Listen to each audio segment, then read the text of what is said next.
Welcome to the Wilmington Entrepreneur Podcast, where we sit down with the best to learn about building, growing, maintaining, and mastering business and life. Most of the time, but there's times like when I'm in my truck, when there's like a lot of ambient noise that I have to like just get back on. I have to switch to my speaker. I have to go old school. So it's easier to just put on speaker and just talk. It's because you're an old man and you like talking on speakerphone real loud, like in a restaurant. yeah, I haven't gotten that bad yet. Sorry to get your call. No, I'm just kidding. All right, I think this is a good intro. So, hey, welcome back to episode 2 of the Wilmington Entrepreneur Podcast. This is super exciting. Honestly, I didn't even realize we had so much positive support and encouragement on the first episode. Lots of good stuff, and I realized there's a hunger.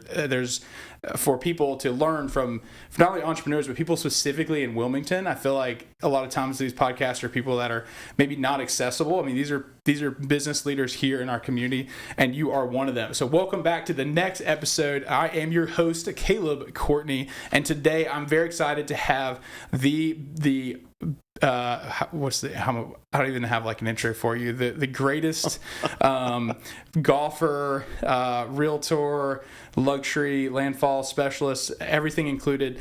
We have Marshall Pickett with us today. So I'm pumped to have you on here, and so thank you for coming on, man. Thanks for having me. You're welcome. Have you ever been on a podcast before? No, well, I've been on Zoom podcasts, and I did one for Barron's Live a couple months ago. Yeah? But not one like actually in person. Yeah. It's a little different. Definitely. Pumped to have you here with us. I know that you are a wealth of information, and you have been an entrepreneur long before I have, maybe before I was even alive, not to date you or anything. I'm just kidding with you. But yeah, so Marshall is a personal real estate mentor of mine. He's an agent here in the community. That's not all he is. He's also an investor, and he's got a wealth of knowledge on just entrepreneurial leadership, comes from, has some well-connected, his family in business, and I've just learned a lot from him. I know that he has a lot of good things to say. So really, I just want to hop right in right at the beginning. So just tell us, a little bit about your background and when you became an entrepreneur. What got it started for you? I think it's in you, right? I think some people have it, some people don't. Mm-hmm. Ever since I was a kid, my dad is a serial entrepreneur, and I would say that I'm like just a fraction of what he has. He's a genius, right? Yeah. He's taken companies public through reverse mergers and IPOs. Really? And since I was 11 or 12 years old, I was always kind of infatuated with that. Golf was my passion. I wanted to be a professional golfer. I was very, very good at golf, and tried that out at the professional level from the age of about 20 until about 27 years old or so. You just tried out. Golf at a professional level. Well, no, I attempted to be a professional. I was just good at golf. I just went pro for 8 years. You just really slid right over that fact. Well, I was professional. I wasn't as successful as I wish I could have been. Okay. But at the same time, that's all right. I tried and I failed, right? Which is good, because that's going to be kind of part of our conversation here in a little bit. Yeah. Is becoming a successful entrepreneur isn't about winning. You learn more about your failures than you do about your winners. Wow. But I will say, though, that I've always had a passion for stock market and real estate. I think the two almost go hand in hand, because in real estate, you're buying an investment. Mm-hmm. In the stock market, you're buying an investment, right? So both of them I have a real true passion for. Yeah. But I know I've talked to you a little bit about, some of the stock market stuff and day trading and things like that. That's a world I don't know anything about. I kind of stay up to date on the stock market from a macroeconomic standpoint, but it's terrifying. Like, it scares me.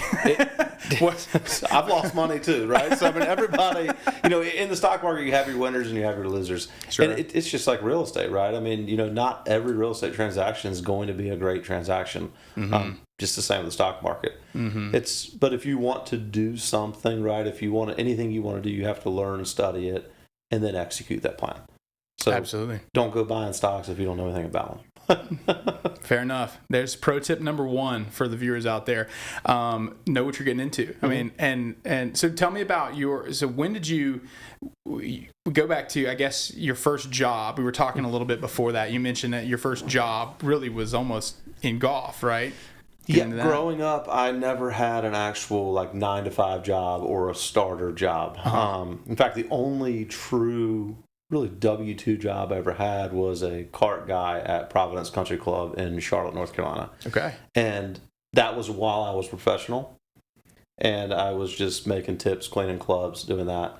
And, going out and playing professional golf tournaments when I wasn't working. So my job really was, when I was 11 or 12 years old, I was going to the golf course. And if I wasn't in school, I was on the golf course. I wore collar shirt, khaki pants. This is my same look since 1999. Nothing has changed with me. If it ain't broke, don't I fix used to wear my golf shoes to church, right? Did you So really? that's how obsessed I was with it. And I treated it like a job. It was a passion and a job. I almost played too much, right? Yeah. To where I almost burnt myself out. When I got to the point of being a professional golfer, I kept playing for 8 years, but towards the end of it, it was no longer fun. Staying in Super 8 motels and traveling around the country, being away from family and friends and things like that, and spending a couple $1,000s a week and not getting really much back in return. It gets cost intensive, and it weighs on you.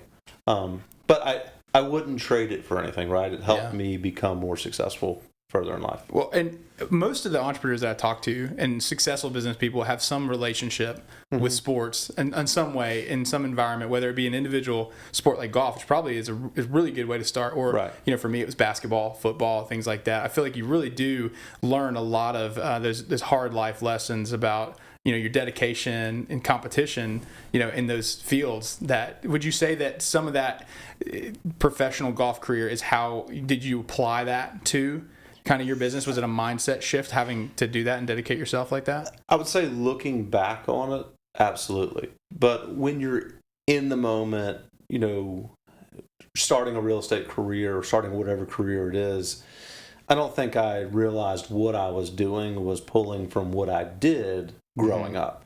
But when you look back on it, yes, it totally does have a role. And I think a part of it is a compulsion part, right? Like where it's all I can think about, and I want to perfect something or make something better to get to the next level. And I apply that to real estate, and I apply that to everything that I do in life. That's awesome. Yeah. You mentioned the word obsessed. So you were obsessed with your job at the time, which was being the best golf player you possibly can be. What was that? I mean, what do you think when you're talking about an entrepreneur? A lot of people do have to kind of feel like they've achieved that level of kind of obsession over their craft, or whatever it may be, what their product, their service. How did that spark? Did you always love golf, or did you what connected you that made you want to be the best at that point in your life? I don't really know. I think I just always loved golf. My dad, when I was 6 years old, he would take me out of school and just say that I was sick or what have you, and I'd go play golf with him. Yeah, that's cool. When we moved to Wilmington, I loved playing soccer. That was my number one thing until I was 9 years old. Nice. Moved here, and honestly, the kids down here were 10 times better than the kids in Maryland. And I didn't like that I wasn't the best. Because coming from Maryland, I was the best soccer player in this little southern Maryland county. And I was on all these little magazines and this and that as a 9-year-old kid. Come down here, and it's dude, you don't even know how to play soccer. Wow. So I was I'll try. I think I tried skateboarding, surfing. I was terrible at both of that. And I'd always played golf and kind of started hitting balls one day and just fell in love with it and just kind of kept it from there. And the good thing, the funny thing about golf is you're never going to be perfect, right? You can go play 18 holes of golf and you're never going to play a perfect round of golf. And I think with me is, the goal is to actually go out and do that, but you can't. So there's always room for improvement. And I think with my personality, that's why I love golf, is because I constantly have something to work on no matter what. Yeah. And golf is, to me, an extremely, extremely frustrating sport. I have tried it a few times, and I feel like I'm ready to break a club over my knee about the third hole every single time. And I think the last time we were playing best ball. It was just me and another guy, and I was just slicing it off the tee, left to right into the woods, left to right. I got to the point where I was just walking into the woods to find extra balls just to have the chance to finish the course. So you can finish the whole round, right? So I could just finish playing. And but it's very mentally frustrating and tedious, and I have such a kudos to you, because that I feel like that patience to learn that. And being okay with failure, because that's really where it comes from. Is like, golf is a game that will humble you really, really quick. I've learned, right. And because for me, like when I was young, I was tall, so I was a good basketball player, mainly because I was just tall at first. But then I started competition raised, and then I started to learn the nuance of the sport and learn how to get better. But golf is one of those things where I feel like it doesn't really matter your shape, size, or anything. It's so technique driven that you have to be okay with failure, of right? course. Yeah, and that was kind of, it's funny you bring it up. Well, I brought the failure part up, but it's funny you're touching on that now. I watched the podcast that you did with Ladd. Yeah. And, you asked a question to him, and, I knew I had this podcast coming, so I was like, okay, what are the questions like? What's Caleb going to ask? Yeah, what is he, yeah. And you asked Ladd, like, hey, what is your biggest regret, right? And I sat there in my chair for literally, like, 10 minutes. I'm like, okay, what's my regret? I'm like, I'm going to sound, cocky as hell, come here and say I don't have a regret. Right. Then I called my wife. I don't remember where I was up, and it's like, hey, is this going to sound stupid if I don't have any regrets when I walk in here? And she goes, well, could this be a regret? Could that be a regret? And I'm like, I don't really have any, because, like, if I didn't go through what happened, like, I wouldn't be where I am today. Right? Like, I could look back and say, I regret spending, $7,500 a month on Zillow leads for the last 12 months because I only got $7,500 a month back, right? But then I started buying Realtor.com leads because I knew the Zillow leads weren't that good, and then all of a sudden I sold some deals from that, and my ROI went way up. Right. So, I don't really have it was just kind of interesting to think, because, you fail, right? Yeah. You would think a regret is something that is correlated to a failure. But I kind of embrace failure. I would say to new home sales, I was like, learn to fail. That's the only way you're going to succeed. Like, trip all over yourself. Like, the best way to new home sales when I started working for D.R. Horton was they gave me the keys, and they're like, go figure this out. Yeah. So I'm like, all right. People walk into the model home. I have no idea to answer half these questions. You're like, oh, what about this? I'm like, I don't know. By the time you're like saying, I don't know, the fourth or fifth time, you feel really stupid. But it was helpful because I self-criticized myself like I would in golf. And I'm like, okay, how do I learn this? How do I combat that? So the next time somebody asks, I know the answer. So I don't really have any regrets in that sense, because I think our society focuses on failures as a bad thing. Yeah. But I think failures are really something to embrace, because it's going to make you a better person. I agree 100%. And that's not something that I just woke up one day and was like, oh, now I'm okay with failure. It took me a long, long time and a lot of incrementally larger failures that I came back from to get to that baseline. And maybe this is a good time to transition kind of over to your background in sales, because so you did golf for a while, but take me through, like, how did you go from golf to new home sales to where you're at now? Was that something that was natural to you in the beginning, that sales ability? I got lucky. Ben Hogan, golfer, would always say, the more you practice, the luckier you get. And I think everybody that's successful really has had a stroke of luck at some point in time. It could be because of the work that they put in, but there is still a form of luck, I feel like, involved with them becoming successful. I quit golf because I wasn't being successful anymore, and I should have done it 2 years earlier, right? If you would go back on regret, like if you look back then, but he has a regret, right? But I'm happy I didn't, right? Because I'm at the place I am because I didn't. I was actually helping small cap companies raise capital. I was working for a group, and I really didn't enjoy that business. It wasn't a business that I thought was really ethical to my standards. So I got out of it real quick. It was like a couple months. Got in. I was like, I don't want to be a part of this, and got out. And my dad was a developer. My uncle my family, a lot of them were all in real estate. So cool. So you had some family influence already in the industry. I did, and I didn't really know what I wanted to do. I was at Terrazzo one night, and one of our friends came up, and she's like, "Hey, why don't you get into real estate?" And I'm like, "All right, I'll give it a shot." Wow. So it wasn't a passion of mine. I never dreamed of going out and showing houses. That was never anything that ever passed my mind to do. But, I've always had a knack for investments, finances, like I said earlier, and numbers. Yes. So when I got when I got my license, got into real estate, I went on a team and, was horrible at it. I worked 9 months. I think I sold 2 homes. Now, by then I'm like, all right, I don't know if I'm going to be good at this, but I just keep trying, right? Yeah. And, I had a person come in to an open house one day, and they're like, we're looking to buy a home, which I'm surprised because no one wanted to buy a home from me, I felt like, for that. And they went and bought a D.R. Horton home. Mm-hmm. And I sat down, I asked the sales agent, how much money are you making?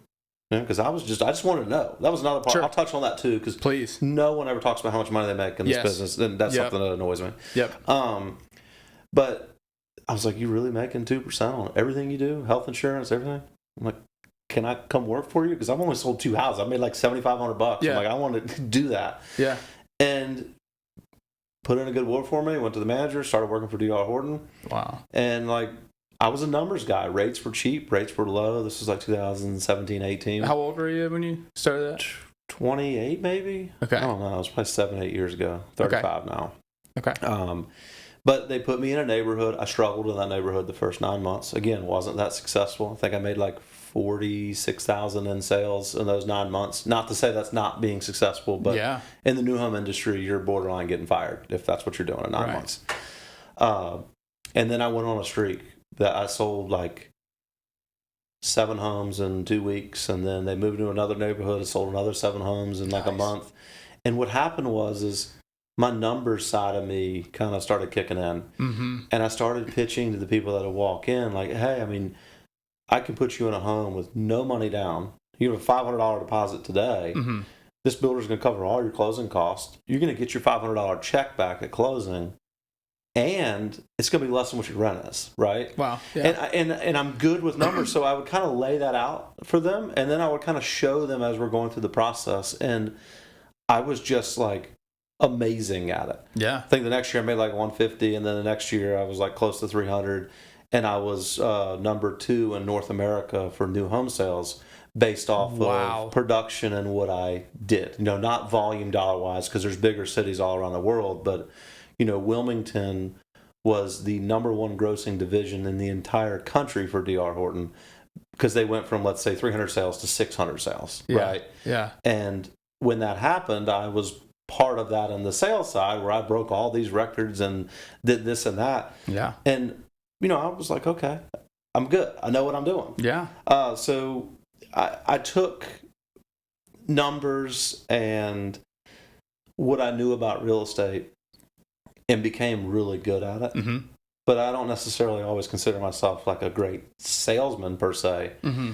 I'm just good at explaining the process while utilizing numbers to back up that data. And there's a term that, if you know Marshall well, that it gets thrown around. It's called Marshall math. It's just simple math. It's simple math to Marshall, but in his head, have you seen what is it, A Beautiful Mind? When he's I guess on the chalkboard. That's what I feel like is going on in your head, because he sat down before me just to kind of go over numbers and stuff, and I've consulted you about commission splits and things as a realtor specifically, and I've been you have revealed to me some things that I would have never came to myself, because I didn't come from that background. Mm-hmm. I did not come from a background of knowing your numbers. Your love for that math and those numbers, you're a good salesperson because you were passionate about it. You knew it well. You knew the numbers. You knew it made sense. You've already worked it out, and now you're just conveying that to other people. So that, I think, sales is not so much about, and what I've learned is not so much about getting someone to do something as much as it is about removing the barriers that exist for that person to buy, right? Well, and just knowing that process. I think people ultimately, they kind of have a decision in their head on what they want to do, mm-hmm. but they need to justify how they're going to make that decision. Right. And I find it funny, my wife, we went and bought a car the other day and financed it. It was like $50,000, right? Right. Payment's like $900 a month. Everybody basically has a car, right? Mm-hmm. They go buy a house. Back 4 or 5 years ago, I was selling townhomes for $200,000. Their payment was like $1,100 a month. No money down, right? Yeah. But yet, that's the biggest purchase they'll ever make at that point in their life. But they don't bat an eye. Half of them had new cars when they come in to buy. Mm-hmm. They didn't bat an eye about that because that's just the normal thing to do, go buy a car. Mm-hmm. But like, I would correlate that to people like, okay, your car payment's $600 a month back then, or whatever, it's $50,000. Now you could go buy a house for $200,000. It's only $1,100 a month. Right. And that car is going to zero. Mm-hmm. Right, so you're just throwing money essentially in the trash, and your house should go up over time, right? So yeah. I would just kind of try to break things down to a basic level for people to really understand. Not knocking going out and buying a car. You need a car. Absolutely. But, why go pay rent if your mortgage is the same? And you're educating Correct. people there. And that's what I've really loved about your approach, because there's a lot of people, and especially younger entrepreneurs and stuff, because sales is an ability that you have to have. If you're going to grow anything, sales is going to be first. But when people say the word sales, I feel like there's this connotation that it's this silver-tongued person that's really good at, like, just good with words and good with, it could talk to a wall, could talk to anyone. All that is great, but it's really a transfer of value. It's a transfer of passion and education. So your passion and your energy comes from your education about that subject. You've already thought about this. You've already helped someone else. You've already seen someone else benefit from that decision and get to where they need to go. And you're laying out the roadmap and helping them go through it, as opposed to upselling them and just seeing how much dollar you can get out of them. And I think that's a really cool aspect of the Marshall math. That's the way that you sell. There's so many different ways to do it. And I think it's kind of related to it too, because sales is another subject that obviously you talked about as well. W-2 jobs versus sales jobs. And, when it comes to entrepreneurship, and we're talking about the risks that we take in our business versus the risk off that you could do if you're W-2. And like we said, nothing wrong with a W-2 job. There are thousands and thousands of reasons why people should do that. Mm-hmm. But as an entrepreneur, I'm in control of what I do, right? Mm-hmm. So I know my finances. I know how much money needs to come in, and I know how much money needs to go out in order for my business and my life to keep rolling. Mm-hmm. I'm as good as my last sale, right? You make one sale. If you don't talk to another person after that, you might get lucky and have some phone calls, but you need to keep it going, right? Mm-hmm.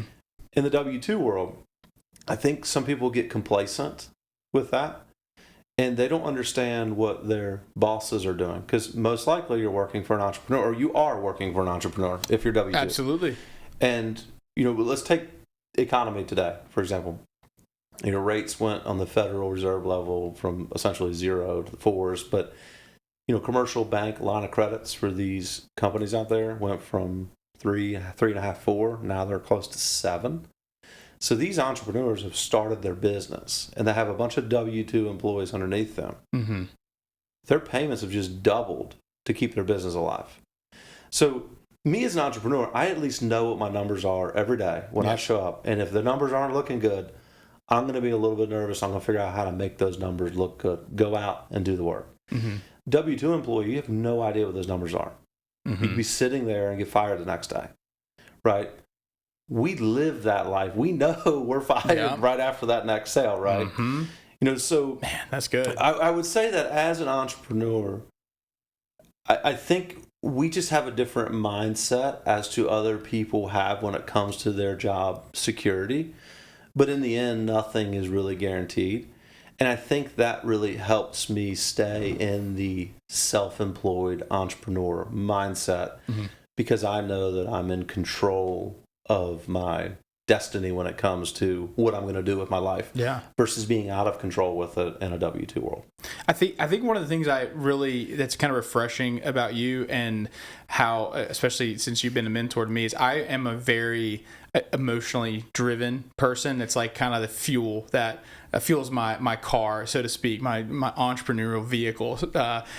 And I need to be in a place where, like, I'm feeling good, I'm passionate, and that's what kind of drives and motivates me. But it's interesting that I feel like you take a much more practical approach. Even the way that you got into sales, where you just had a conversation, you said, "Oh, that's a number I want. How do I make that happen?" It wasn't like, "Hey, what would my family think of me as a real estate?" I mean, obviously you had real estate, but my point is you didn't share that. You just said, "That made sense for me. How can you do it? Can I do that? Does the numbers work?" And then it was like, yes. And so I follow this guy, Alex Hermosi, on Instagram. He's an entrepreneur guy, and he was talking the other day, and just reiterating that business doesn't have to feel good to be successful. It just is what it is. It's simple, not easy, right? So I think you touched on that, where what you're touching on is, as an entrepreneur, you need to know your numbers. It can feel good, but if the numbers are bad, it's a bad business. Or it can feel terrible and be hard, but the numbers are good. So you just got to figure that out from there. Have you always been, numbers oriented, like, from the beginning, or how do you manage, like, your relationship with that, managing your motivation? And is it all numbers based? Like, every month you kind of go, okay, these are my numbers, I can let off the gas? Or how do you manage that, your pipeline from a larger scale on that? I don't know. I don't necessarily look at the numbers on a daily, monthly basis. I mean, the Marshall math kicks in, right? Like, I kind of know where I am mentally. And in real estate, right, like, you can have a blowout month and make $100,000, right? Or you could have 3 months where you make no money. So it's more like, I kind of like to project outward, right, as to, okay, I've got X in my bank account. If I don't sell a house for 6 months, where am I at? I'm sleeping fine, hanging out, not caring if I don't sell a house.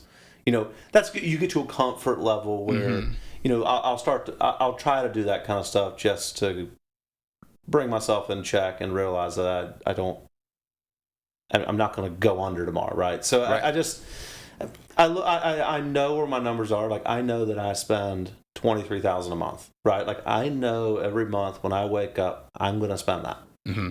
Now, how much of that's going to come in every month, right? I mean, it might be 10 one month, it might be 60 another. Right. And that number's scary, right? Like, I remember when I went into new home sales, it was like a total of $8,000 a month is what my wife and I would spend. Maybe even $6,000 is like the lowest I think I ever truly got it to, including rent, utilities, car payments, every single thing, going out, eating, everything. But that number is also including like $6,000 a month for real estate business. And then I've got a rental property that's $2,800, but I'm bringing in $5,000 income on that. So it's really not that large number. Like, I could quit doing Zillow leads, Realtor.com, and all that tomorrow, and I could, have my income coming in still. And now it's like 14. So, I know kind of where I stand every month, and I project. Usually every quarter I'll sit down and look over where the finances are, where the money's being lucrative and where it's being spent. Mm-hmm. But I don't really do it on a monthly basis. And it might honestly be every 6 months, just because I kind of have a log up here and I don't put it down on paper all the time. You have a beautiful mind. I don't know. I can't. I'll forget the next day. I'm like, I don't even know where I'm at. Sometimes I get so wrapped up in stuff. It did bug me a lot, when I got into the business. I feel like everybody was always so secretive about what they did, how they did it. And that frustrated me as that's real estate side though. But I feel like everybody in this world either fudges their numbers or what have you to tell you what they do. I don't know. We don't have to ask that question now, but I'm just kind of you're right about that, and that's something that I think is kind of interesting, because when I got into real estate, that there was a little bit of, and this is real estate, but it's just as a small business owner, there you have this kind of competitive chip on your shoulder. I feel like that you need to prove, and then if you meet another, I feel like small business owners are not, that it's not a natural innate thing to share and collaborate. It's like, I have my system that works for me, and I don't want to tell anyone else. And I think that's so interesting, because as we've transitioned, especially into this age and social media where information is just out there, I find that the ones that are sharing the most, I feel like, are the ones that are crushing it the most, because it's less about the information, it's more about the person, it's more about the authenticity, that the rapport of, the trust in that individual, that they're so confident and stable that they can share their secrets. It's not about that. And that's something I've gotten to the point where that's another reason why this podcast is important to me, because I feel like we need to share the things that are working, talk about money, the things that people don't want to talk about our failures, and be candid and open and honest about that, because nothing is perfect at all. Just like you said, being very comfortable with failure. This podcast isn't going to be perfect. I'm gonna fail in some ways at this too, but it's better that we're doing it. We're trying it. We're getting it out there, making mistakes and learning from it, which is what you've done your whole career. In 6 months, you might have like golden things here, right? Just multi-million-dollar podcast going on, and then I'll be sitting here and be like, "Caleb, what are you doing?" But like, that would be awesome. As an entrepreneur, right, and you as well, we're both entrepreneurs. We have different drives of what we want to do with our life. Yeah. And, Elon Musk and Warren Buffett, they're all entrepreneurs. They've all done a ton in this world. Everybody talks about risk, right? As an entrepreneur, like, oh, you took that risk and you risked it all. Mm-hmm. And that's what got you to the next level. Mm-hmm. Mm-hmm. I want people to be very cautious about that are, that could be listening, that are going to just risk it all and go for it. Right. I would say 99% of the times, these entrepreneurs that are extremely successful, they made a calculated risk. They did not just risk it all just on a whim that it was going to work, right? Mm-hmm. I almost cussed there, but it was time to do it. Because calculated risk is one of the most important things in entrepreneurship. I'm not going to go spend $40,000 a month on Zillow leads. I can't handle it, right? Yeah. And I'm correlating that to real estate because that's what I know. Sure. But I don't want people to just have an idea that don't know how to implement it and take the thousands of dollars they have to their name and dump it into it. Man, I think you're touching on something really, really important for especially the young, newer entrepreneurs, and a lot of people that are probably listening to this podcast. Is we do hear a lot of stories of, because when you're a successful business owner, a successful entrepreneur, I feel like you hear these stories that's just like, one day I just did it. I put everything I owned and went all in, and I burned the boats, and there was no turning back, or I was gonna be homeless. And now sometimes those are true stories, and I feel like those do happen. But I think and you encouraged me in a similar way, because I'm someone that is more risk tolerant. I would say I'm okay with making a big change in my life, but my big changes before haven't really been so calculated. For example, when I got into real estate, I didn't know a dang thing about it. I got into it after I sold cars, and I was selling cars. I did pretty good. I think I made around $80,000 that year. That was phenomenal money. I mean, it is phenomenal money. And for the people that are listening to this podcast, I'm sure some people are going to be like, oh wow, that's so privileged to think that that's not so good or something. But that wasn't where I wanted to stop, right? And it wasn't ever about the money for me. It was, again, I was doing something I really, really enjoyed and I loved, but I didn't plan that transition from one career to the other. Even though it was sales, I just assumed that I'm good at this, I'm going to be good at that, and I just took a big risk and ended up, actually my career starting out was really, really rocky. I didn't sell a home for like close to 6 months, and burned through every single bit of savings I had. I truly was back against the wall. I was renting an apartment and literally put rent on a credit card, and it was awful. It was probably one of the lower points in my life, and had my first panic attack ever. And not to get like really, really deep with this, I think I've told you this story before, but that I will never experience that again. And I had to go through that I think to know that I will never, ever, ever do that again. I wish that I was a little more calculated, but after learning from you and you being my mentor, I've had opportunities, even in real estate, for example, investment properties and stuff. I mean, I was really hungry to get an investment property like a year ago. And I remember you saying, you stopped and said, let's do the math, do the numbers, don't do this unless you can pay all your bills for, whatever period of time it was at the time, look at the numbers. Look and plan this out. Don't just jump and risk. You don't want to have another panic attack. I don't have another panic attack. I don't. And I'm not proud of that story. It's not like but it did happen, and I do want to be honest about that. But I think that you're touching on a really important point that you can't it's not just about the risk. It's about taking a calculated risk that you think is going to pay off. Why do you think it's going to pay off? Who told you? What research you've done? And you're a guy that's done the research. You say so. What would you say, like, for what kind of advice would you give a young entrepreneur that has an idea of starting a business in terms of like how to manage risk? Like when you're first starting out, what would you kind of tell a young Marshall getting off the 8 years of pro golf, starting into sales? Like what would you tell them as far as how to manage that risk? I'd say you got to be patient, right? And I'm not a patient person at all. Yeah. But you don't know as much as you think you know until you're in the middle of doing everything. And that's what, with me, the same thing. I thought I was expert. I'm still not an expert, right? I'm a lot better off than I was 6-7 years ago. But if you want to do something, learn it, study it, figure it out. Mm-hmm. Then make your calculated risk, right? Don't go ahead in on something unless you genuinely know and you have the means to do it.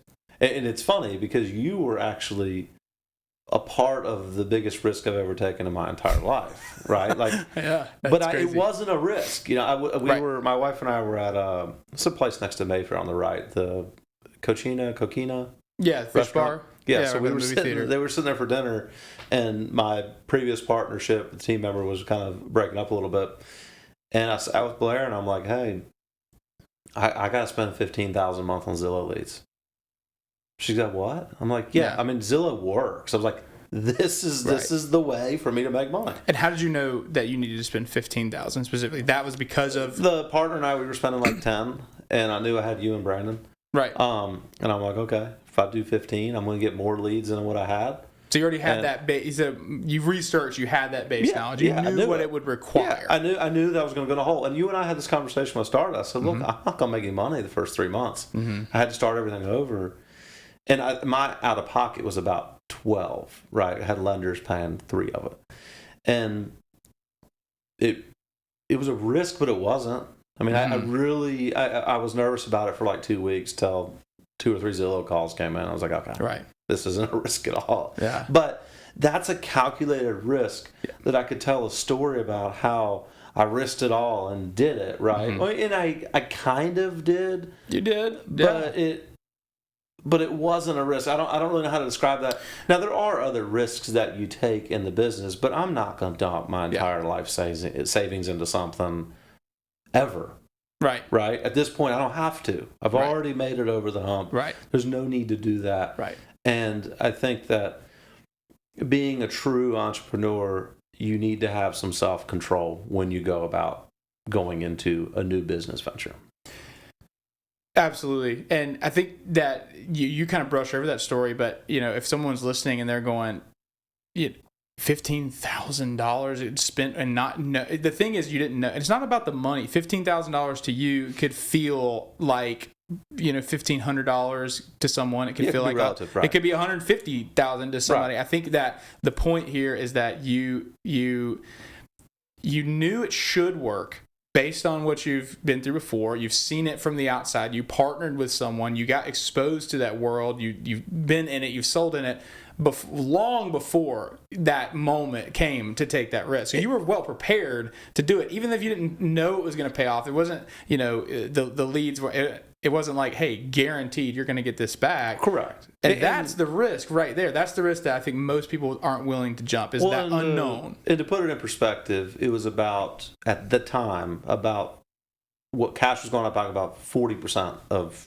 everything I had. There you right? go. Yeah. So like, that's a lot of money to just dump in something. Yeah. But again, it was successful prior to, and like you say, you don't know how the leads are going to come in. Right. But statistically, right, the numbers are going to prove that it will work. Yeah. So, don't go out and buy Zillow leads unless you know what you're doing. Right. Not saying to go out and do that, but I'm just saying that was my, inflection point in my career. And then I think I closed 25 or 26 million that year. So it did catapult me to another level within real estate. That's amazing. Okay, so what I'm hearing is for kind of a newer entrepreneur, someone that's starting out, you whatever investment you're going to be, whatever service you're going to provide, whatever product you're going to make, whatever you're going to offer and do, you need to become a student of it first. Get obsessed with it. Learn about everything about it so that risk is it's more like an expectation. This should happen when I spend this, because you're not going into it completely blind. Because if you were, that's where the panic attacks happen, and you end up on the floor of an apartment at Mill Creek, dry heaving because you feel like you just led your life astray. But and to that point, right? You could have stayed in the car business while you moved, right? But let's say you were here in Wilmington, could stay in the car business for another couple months while you truly figured it out, right? Yeah. Now again, not really a regret, because look at you now. But at the end of the day, that was a risk, probably a little reckless, but we've all done that in life. But what I'm just here to at least advise on is don't do that, right? Take a little bit more time. Time you could have done it in 3 months and you still would be just as good as you are today, right? You didn't have to put yourself through that. Now it's helpful in this sense to lean back on what you went through there, which you just don't ever want to get to that point ever again. Yeah. Which in turn made you a little bit of a better salesman, probably.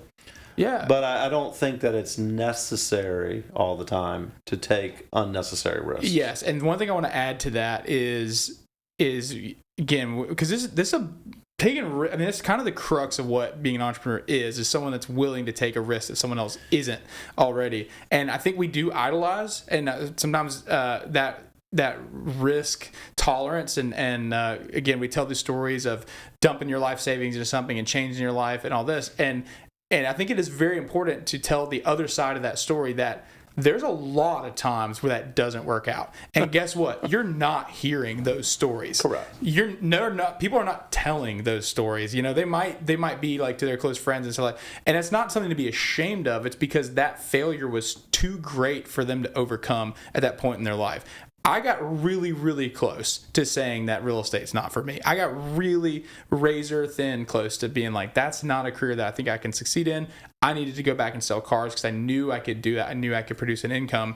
But, if we'd have gone one more month, without a sale, I might not be sitting here. And so what you're saying is I flew really close to the sun right there. And I'm sure a lot of people do that as well. But you don't have to do that, but if you are going to make that, you are going to take that big risk, you just be ready. And just know, I think that you need to talk to one thing that really helps me when I'm talking about risk, and I don't even know where I got this from. Maybe it was my dad or just some mentors in life, but talking through what's the worst case, what's the actual worst case scenario, what could happen, really define it, say it, write it down. If I don't have this much money, I'm going to have to do this, and then I'm going to have to do this, and then I'm going to have to do this. What is kind of the level? And when I would write it out, sometimes then it would give me a lot more power of it, because I would go, oh, okay, well, that's not as bad as I thought. Not as bad as you think it's going to be. Or that could be awful. That could be absolutely terrible. And that sometimes that has swayed me away from making other risk before. So I think I've learned, I'm definitely not at Marshall math level, but I have taken some things from you to be a little more calculated on risk. And I think that's what I want our listeners, I want them to really get that. And I will say too, just because it's a calculated risk, right, doesn't mean you're not going to end up being close to broke, right? Again, it's calculated, so it can go pretty close to zero before it starts to turn the corner. Yeah. And it's still it's still done properly. I see too many things on TikTok and YouTube and all these different places where somebody's making $1 million doing some scam. I don't even know what drop shipping or whatever the hell the new thing is, right? Some kid goes out and drops like $15,000, and next thing you know, he's got nothing to show for it. He's teaching a class on it. Like you're not an entrepreneur if you just got money, you're just going to throw at something, right? Figure out what the hell you're doing. Yeah. And then think about putting money into what you're doing. And, invest in yourself before you invest in others, right? So that's one key thing that I would always say. You and I even had this conversation about the investment conversation. We did. You don't have to go buy a property tomorrow, right? Yeah. You could reinvest that money in yourself and make more money doing something else. So, okay, I want to share the personal anecdote from how Marshall Math influenced my life. There was a moment where I sat down. I really wanted to buy investment property because as a real estate agent, it's kind of like, it's all, it's in your sphere of influence. You hear it all the time. You buy an investment property. And some of that was like, I want to be like a true real estate agent. But then the other part of me is truly when I look at the math and I go, wow, this could offset a large portion of my bills and then take pressure off of my sales. I was like, wow, that could be amazing. Maybe we could travel more. Maybe we could do that. But I remember when I got so single focused that I was only looking at the return on the investment property, but not looking at it in a holistic way of, what is something I could do to get a bigger return just in general. And you're the first person that ever just said, well, if you buy this investment property, and let's just say I was going to make $500 a month profit or something let's just use a number. And you were like, let's just say it costs, I don't know, again, throwing out round numbers, let's say it costs 15 to 20 grand or something like that, with all closing costs and maybe even a bunch of DIY light rehab. Let's just say it costs me 20 grand to get a property. 24 grand. So then you're making $6 grand. There you go. 24 grand. Yeah. Make it 25% on your money. Exactly. See, Marshall Math. Here we go. So $500 a month, $6 grand a year in profit I was going to make. I was going to offset some of my expenses. Well, you told me, well, Caleb, what if you just took 20 grand and invested it in your business? Because at that point I sold, that was my year. I sold. It's about a year and a half ago. I think I did $6 million in business that year. And I think my GCI that year was like 130 range, which was like huge money to me, massive. But I never even thought, why don't I just invest? Because if the goal was to get more profit, why not invest in myself, the machine, the engine that is currently producing that profit, as opposed to just doing something that everyone else is telling me to do. And so I did. I pumped the brakes on that and just really worked hard on my sales. I hired an assistant. I spent a lot more time, on my business and growing that. And I doubled my business this past year. Doubled it. So I could have made $6 grand more in profit, but I went in my business and made an extra, 70 to 100, right. Which is absolutely insane. So that was me having to kind of swallow my pride, take that shiny object off the table and say, you know what, maybe I'm not ready for that yet. Let's hear what someone else has to say. What's funny is in doing that, you technically took more risk putting the money into yourself than you would have gone out and buying that investment property, right? I mean, the investment property, is a risk, which is going to cash flow. Yeah. You could lose it all, right? But the bigger risk was to take that hard-earned money and put it in your business, and what if it doesn't work? It was. But you probably didn't really care. You probably didn't even think. It was probably natural to you when you started thinking about it to put it in your business.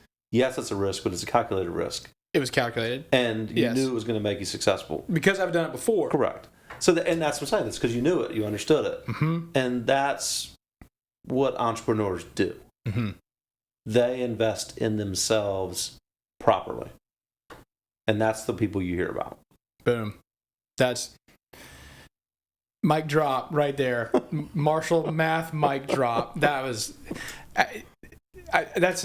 it's so true. And I think at the very core of this, we're talking about risk management and how we navigate that in our life. That's really what entrepreneurship is all about, because all of us are not, content. I think you're right. Like you start off the show saying, I think it's just in you. And I think that's Correct. And whether you foster that and you grow that, you work that muscle or not is going to be kind of dependent on, who you're with, who, your own discipline, your motivation, your drive, which that's the one thing. So I want to talk about really quick. I got just a couple more questions where I want to kind of wrap up because we are getting to the end here.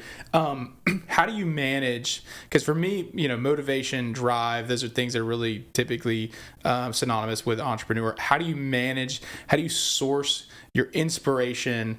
How do you keep that engine moving? How do you stay passionate? How do you stay motivated about what you're doing?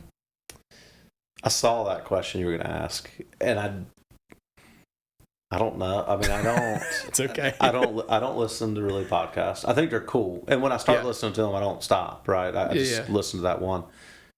I don't have like an idol in the industry that I listen to. I don't have I don't know. I just like it. I honestly, if it's complicated, I enjoy it. If it's not complicated, it is what it is. I'll still do it, right? Because it's a real estate transaction that's simple for me, and I do get paid for it. But I like working, so I think that keeps me motivated is the actual aspect of just working. Fair enough. That's probably a terrible answer, but it's the truth. I'm waiting for this magical, mysterious. Well, but there. Yeah, I don't get up at 6 a.m. either. I get up at 8:30 sometimes. Go to the gym every now and then. That's why I'm 60 pounds heavier. But I'm gonna start going to the gym. I think. Yeah, I think. Yeah. Yeah. I mean, that's gonna get me motivated, right? No, probably not. I mean, it's gonna do that 10:30 in the morning. But you're honest about that, and I think that's.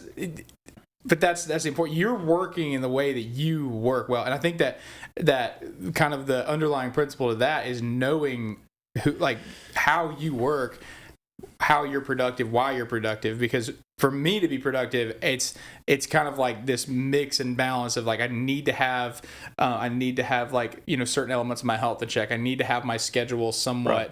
I need to have some things in kind of. The nature of real estate is super spontaneous, and being an entrepreneur, I'm okay with the things that ebb and flow, but I have to manage that motivation differently. But yours is a lot more practical. It just is or it isn't. It works or it doesn't. I mean, I have a lot of good systems in place, right? So I take a lot of the real estate world, of contract management and all of that process. I kind of take a lot of that off my plate, right? So when I'm focused, if I had to do all of that, I wouldn't be sane, right? I have, Molly is amazing. I mean, she is amazing. Is transaction coordinator start to finish. When that's under contract, she's handling 90% of the process. And if for those of you who don't know Molly, she's kind of just call her Marshall's assistant. Yeah, she's awesome. She's awesome. But that helps me stay excited and actually that could be the answer to your question is leverage. I don't get bogged down with the paperwork, the back end process, which helps me stay sane, which helps me want to go out and help people find homes and be in the real estate business. Because when you're stuck in that paperwork back end, I'll call it nonsense because a lot of it is, right? We have to go through that. Yeah. When you relieve yourself of that, you're strictly negotiating and you're on the outside and your mind is a little bit more clear about how you're going to go about the process. Well, and you're touching on something that, honestly, I need to add this into my questions now because it's so important, is that there's no world in which we build a successful business alone. We're always going to be working with other people, with other personalities.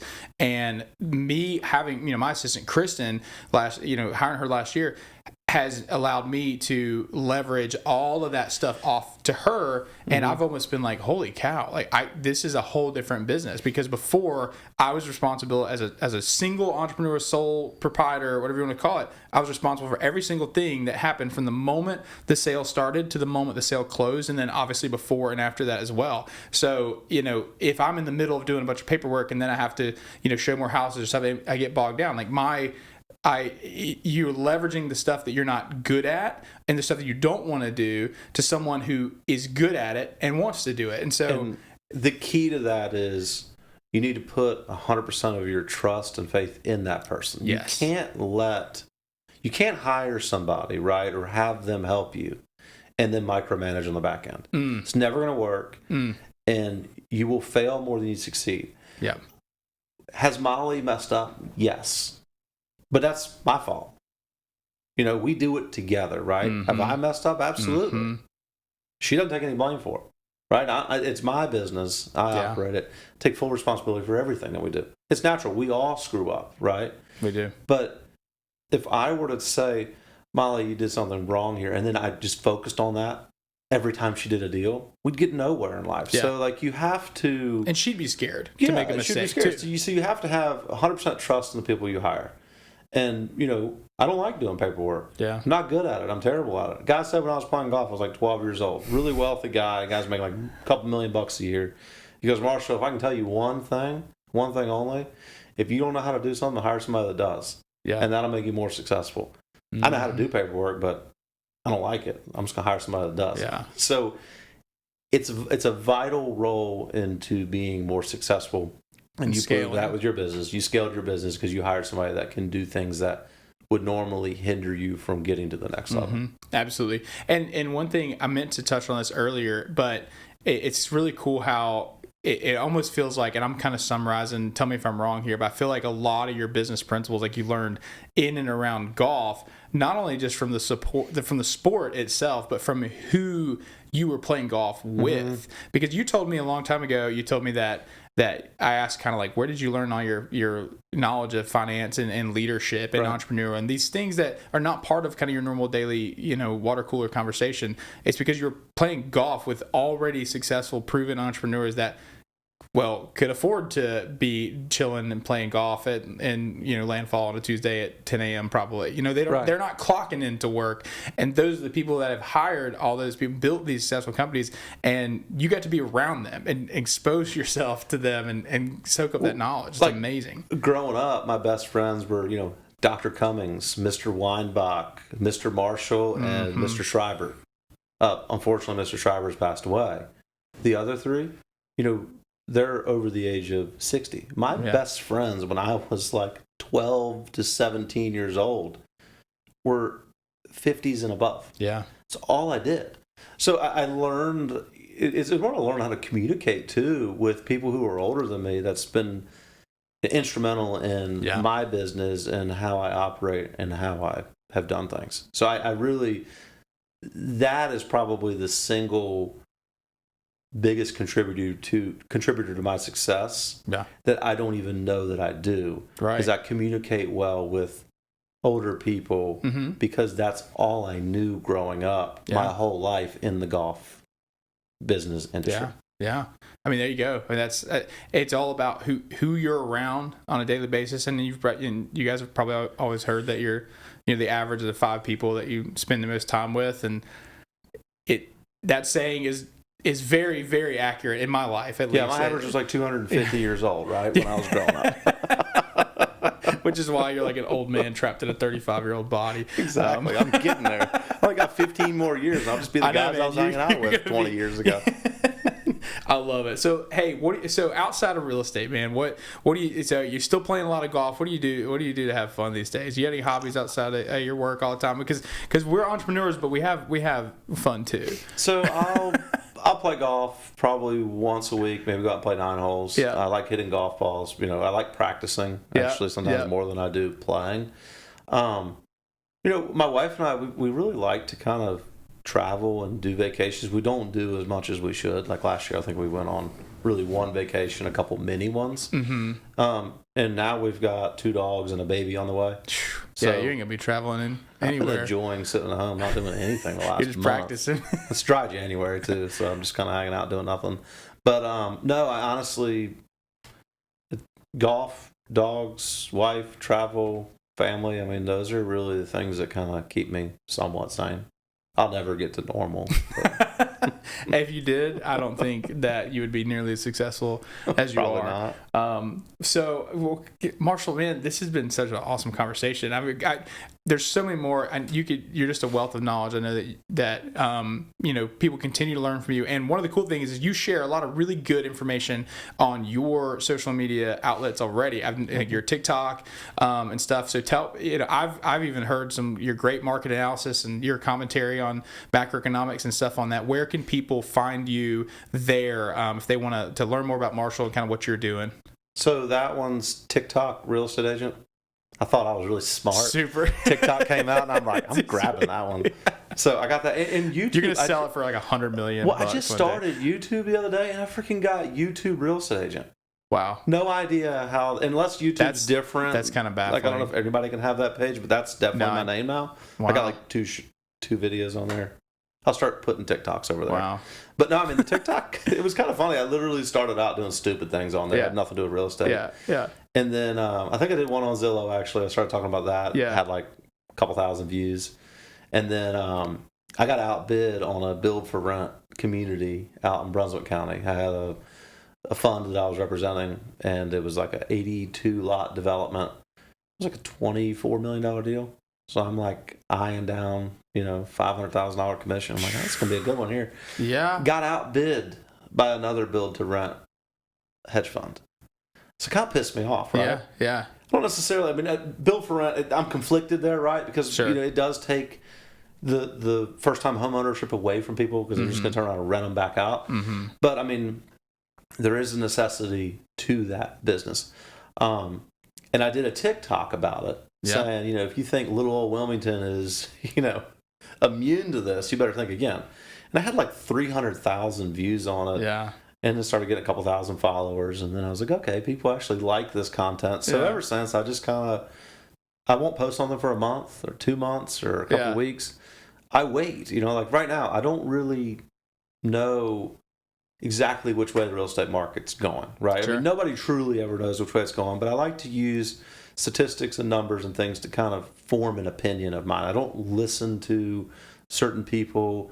I literally use my own brain and try to make sense out of what I think. Yeah. And when I say I don't know what's going on in real estate, don't say, oh, he thinks the market's crashing or it's going way up. I really just don't know where we're landing right now. Mm-hmm.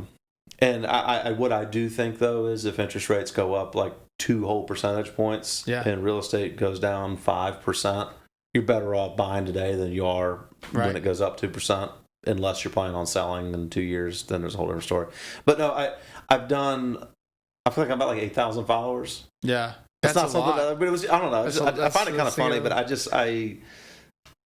I enjoy posting my opinion. Yeah. And I've had a lot of realtors in town reach out to me, and I'll see them in a restaurant and they talk about how much they like what I have to say. Yeah. And it helps them in their business. And that makes me, I like that. Of course. I do it for myself, really, because I like to put my thoughts on paper, and I'll go back and look at it myself. Like, what was I thinking a month ago? And it helps me kind of stay back in check. But absolutely. In doing so, it's actually helped other realtors in town talk to their customers and make sense of things in an environment that doesn't make sense. Right.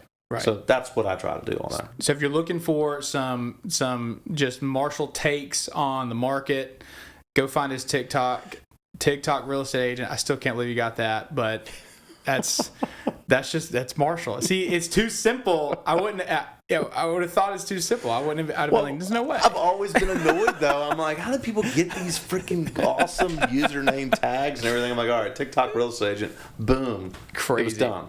Crazy. So, oh my gosh. So definitely go check him out there. And then, one thing I wanted to make sure to ask every guest, kind of, as we kind of get to the closing of the show is besides your fun stuff, what is a piece? Is there a book or an experience or anything that, or really any piece of content or somebody that you listen to that you really think maybe moved you forward in your career that any young entrepreneur would benefit from reading or taking in?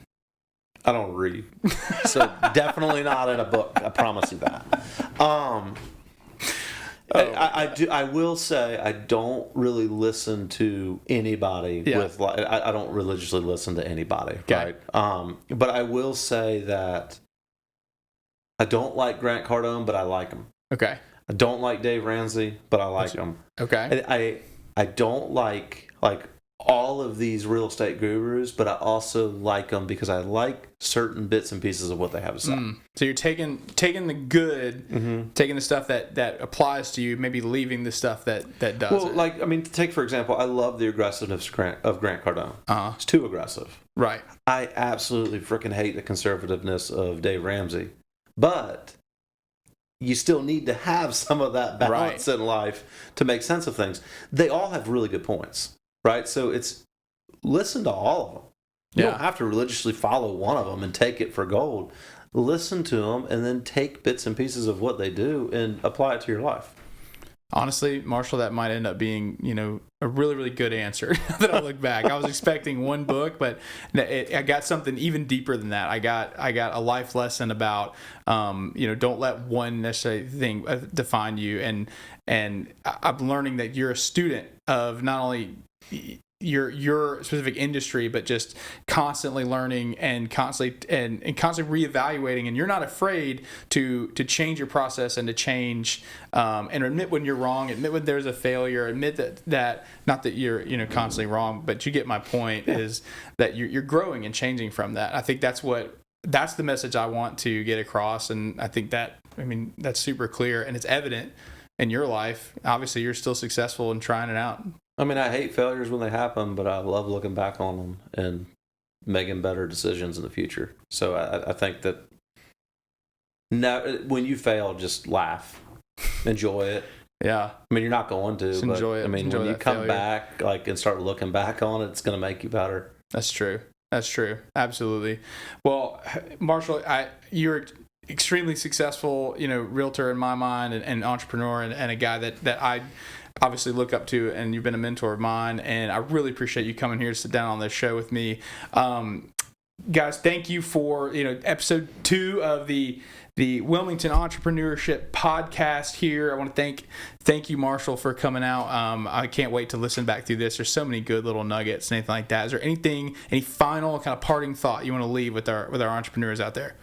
No, I honestly just think this podcast is cool. Like, I hope it's successful. Man. I hope you have me come back on because I enjoy it. Hey, maybe when I come back on, better have a gold we're mic. gonna have the gold microphone ready for you.